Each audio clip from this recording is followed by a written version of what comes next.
trying to become that girl until it's actually time to wake up early.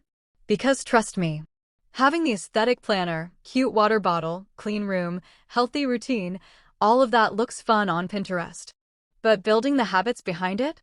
That's the hard part. Lately, I've been trying to change my lifestyle little by little. Not in a toxic, change yourself completely way, but in a become the best version of yourself way.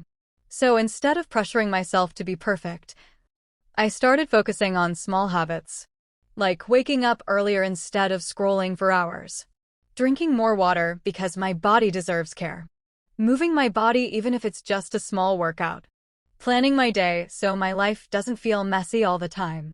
And honestly, I'm realizing becoming that girl is less about looks and more about discipline, confidence, peace, and consistency.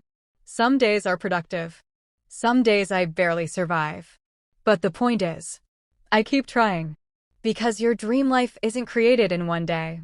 It's created in the small things you do every day. So if you're also trying to glow up mentally, physically, and emotionally, this is your sign to start today. Not perfectly, just consistently. And before you go, let's make a tiny goal for this video. Can we get this video to 10 likes? If you enjoyed this vibe, don't forget to like and subscribe to my channel and join me on this journey to becoming our best selves.